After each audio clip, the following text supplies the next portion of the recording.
Yo, what's good? Today we're diving into one of the most disrespectfully elegant disses in hip-hop history. Kendrick Lamar's middle section of Euphoria. This is that stretch from Hellcat, made his own voice and them types sell they solo K. Everybody wanna be demon till they get chipped.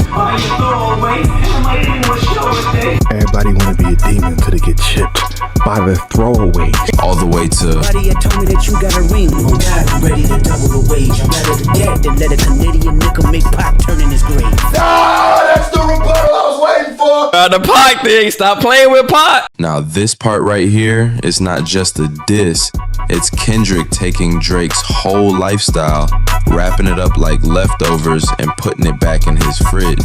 Every bar's got a triple meaning: cultural, psychological, spiritual. This man's basically doing therapy while throwing punches. Let's get into it. Hellcat made his homeboys and them types sell they soul. Now first off, Hellcat ain't just a car, it's a personality type. That's the I just got money and I need the whole block to know starter pack. Fast, loud, and usually parked outside a rented mansion for the music video. Kendrick's not impressed. He's saying Drake's circle got hypnotized by the glitter, the cars, the access, the brand deals, and they traded authenticity for aesthetics. Basically, you sold your sound for a seat at the table. But wait, there's another layer. Hellcat and Demon, both real Dodge models. So when Drake said don't wake the demon up on push-ups, I'ma let you niggas work it out because I seen enough. This ain't even everything I know, don't wake the demon up. Don't wake the demon up. And this ain't even all I know. So this is just the opener? The demon should be woke. Been give me 50, all you fuck niggas teaming up. What top five you smoking on, Kendrick? And the beat changed. Is that an academic shout out right there? Kendrick's throwing that line right back at him. He's saying, you're not a demon, you just hang with them because it looks cool on a hoodie. It's that hip-hop version of you talk tough on the internet, but you apologize in person. In hip-hop, selling your soul ain't about devil contracts. It's about giving up who you are for who you think people want you to be. And Kendrick's whole brand is the opposite. He's the guy who will burn the industry rule book and then quote scripture over the ashes. So when he says sell they soul, he's not just clowning Drake's crew. He's calling out an entire culture built on pretending to be something you're not. Then we hit everybody wanna be demon till they get chipped by a throwaway. Bruh, this line could feed a college course. Chipped means killed. Throwaway means a gun that vanishes after the fact. So he's basically saying everyone acts gangster until it's not a music video anymore. It's Kendrick reminding Drake, you rap about the life I actually grew up around. Translation, you rehearse what I survived. But that word throwaway, oh, he knew what he was doing. Because in music, a throwaway is also an unfinished or scrapped song. Drake got a whole project called Dark Lane Demo Tapes. And yeah, there's a song called Demons on it. So Kendrick's twisting that back like even your tough talk's a demo, bro. That's what you call lyrical recycling with purpose. And there's one more Easter egg. Future, whose middle name is literally Demon, yup, like demon. So Kendrick could also be saying, you wanted to be Future so bad, you got hurt trying. He's hinting at the rumor that Drake caught feelings in Future's old lane. Emotionally, musically, even romantically. Basically, you tried to be Pluto, but forgot you orbit the sun. That's cold, poetic, and slightly petty, just how Kendrick likes it. Then he slides into, and I might do a show a day, once a lame, always a lame. Once a lame, always a lame. Oh, you thought the money, the power of fame will make you go away. Oh, money can't unlame a lame ass nigga. Simple line, deadly setup. He's flexing, I work harder than you, but also twisting the knife. Because that lame double meaning, that's wordplay and disrespect. Not only calling Drake fake, but nodding to the grassy where his character was literally paralyzed. That's genius level pettiness. No names, no yelling, just surgical shade. Beyond the joke though, it's symbolic. Kendrick saying, you've been acting since day one, and you still are. It's the difference between role-playing toughness and living truthfully. In one bar, Kendrick separated fame from foundation. Then comes that philosophical jab. Oh, you thought the money, the power, or fame would make you go away? That's not even a diss, that's a sermon. He's saying you can have everything in the world, but you can't escape yourself. He's drawing a line between money and meaning, between being famous and being respected. And if you remember like that, he already told us, money, power, respect. The last one is better. This right here is the sequel, where Kendrick's like, Drake, you collected all three, except the one that matters. Then we hit, have you ever played, have you ever? Okay, let's play. Now that's comedy wrapped in menace. He's challenging Drake like it's a game show. You claim this life? Cool, let's fact check.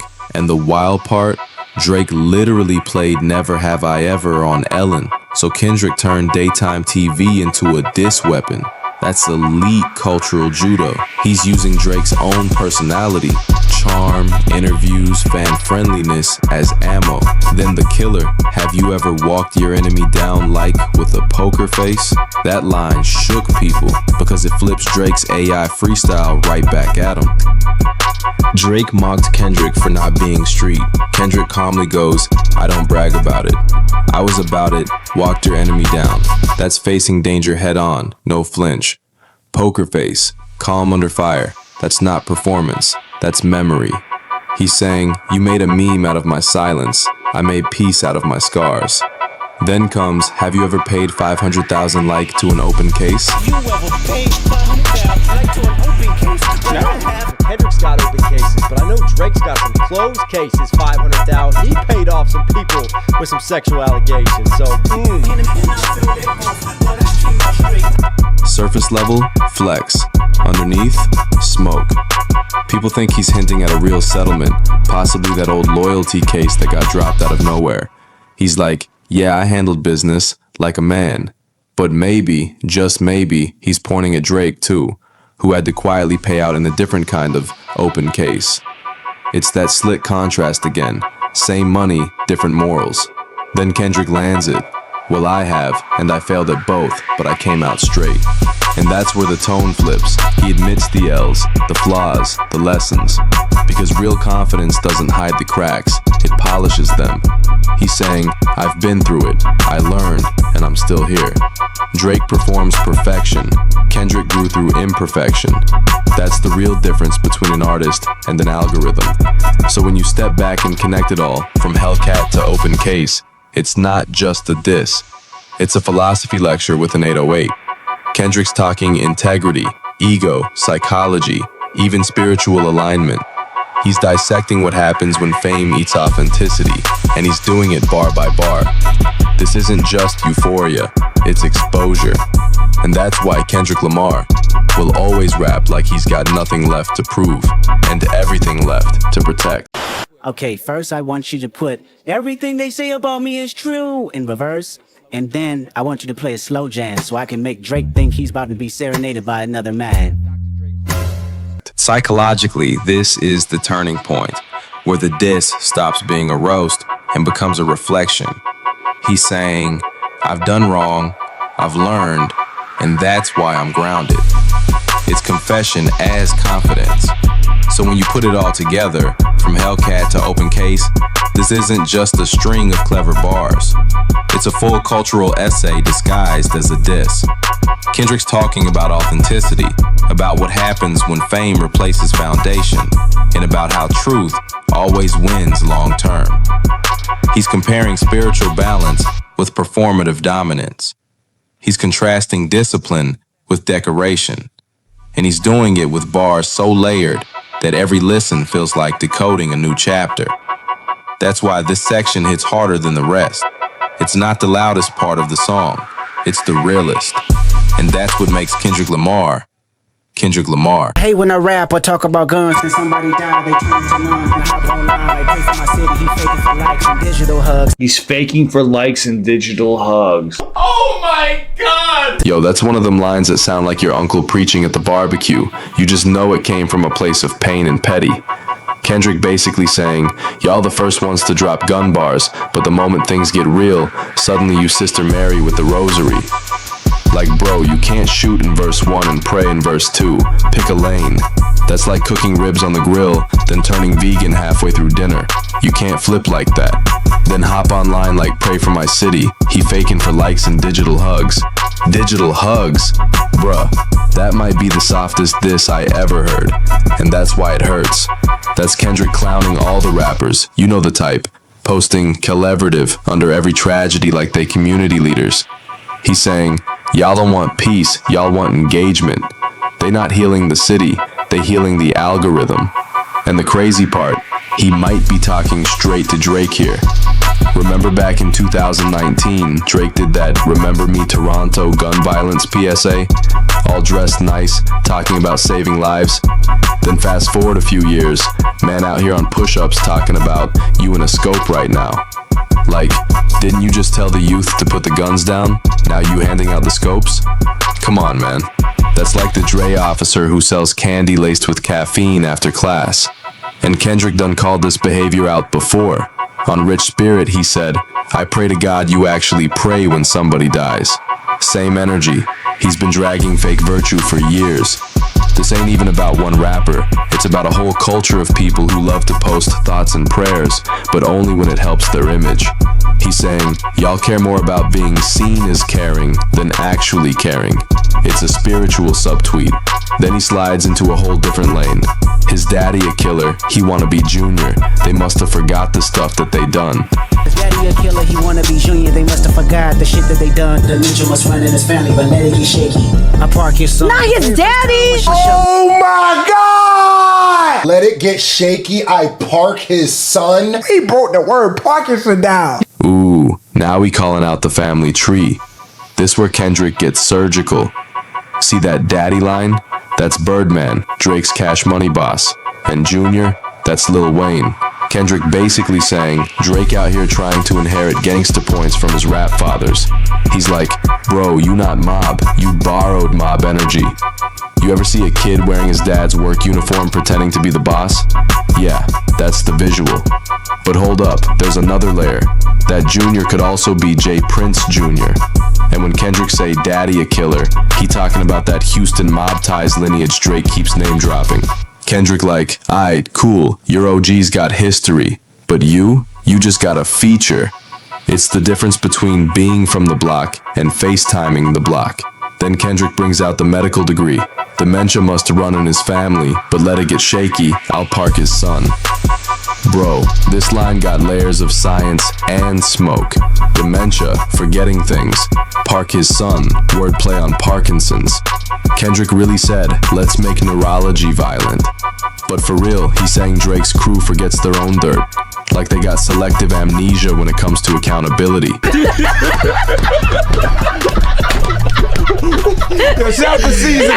the favors, the ghostwriters, the controversy. Yeah, that kind of memory loss. Then let it get shaky, another wordplay. Shaky like Parkinson's. Shaky like when people start folding under pressure. Kendrick saying, if y'all start trembling, I'll steady the hand myself. Man turned a diss track into a medical journal.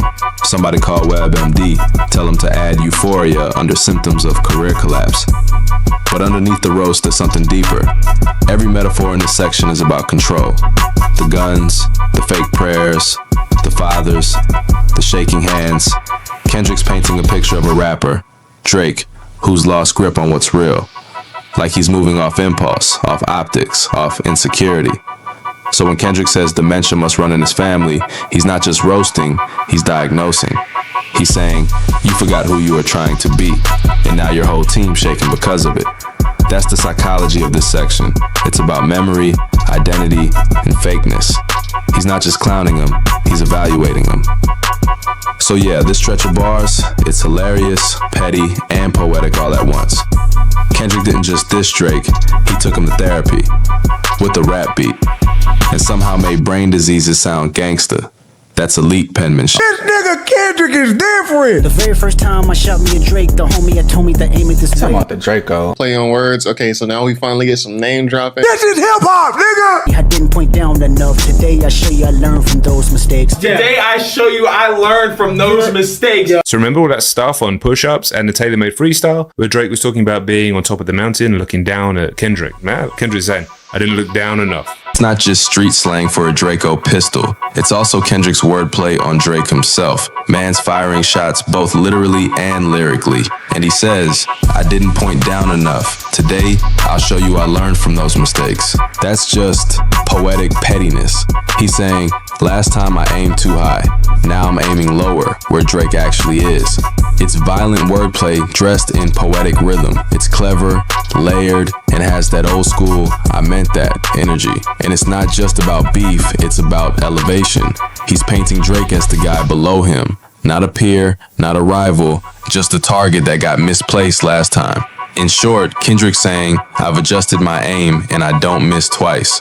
Then we get, somebody had told me that you got a ring. Oh God, I'm ready to double the wage. I'd rather do that than let a Canadian nigga make Pac turn in his grave. Ah, that's the rebuttal I was waiting for. The Pac thing, stop playing with Pac. Nigga said I'd rather do that Then let a Canadian nigga let Pac turn over in his grave, though, nigga. You should have never used Pac, my nigga. Now you gotta pay. and right there, Kendrick turns from marksman to auctioneer.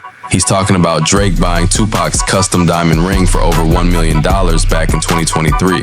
That ring, the one Pac designed himself before his death, literally became a symbol of legacy, passion, and defiance.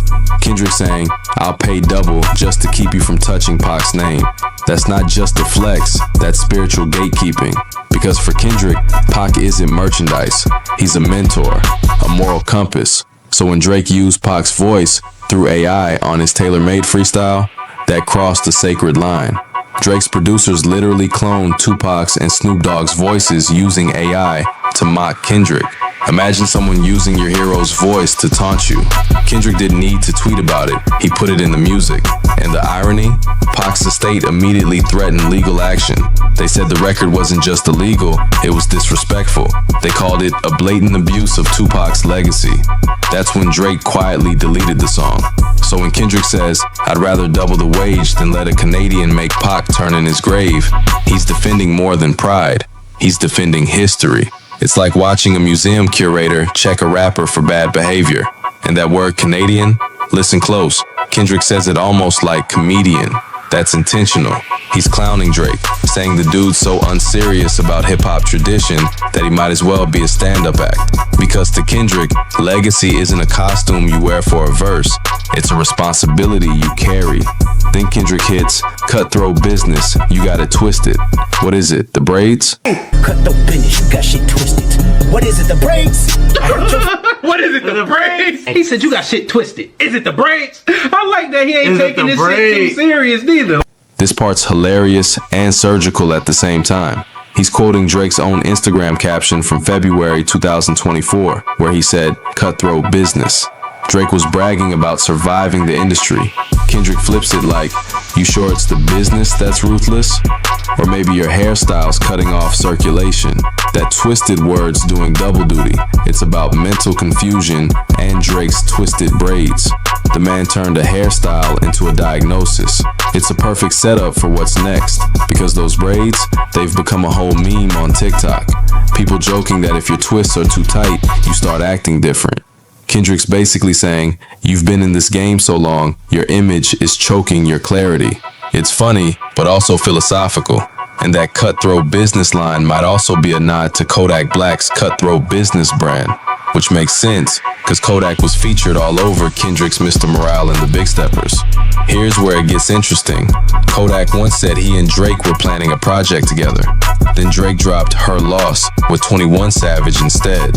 So Kodak felt played and distanced himself completely. So Kendrick saying, cutthroat business, that's him reminding Drake, you've been switching alliances so long, you probably think betrayal's a career path. And when you pair that with the Pac reference, it gets even deeper. Because cutthroat now sounds like a metaphor for Drake literally cutting into Pac's voice using AI.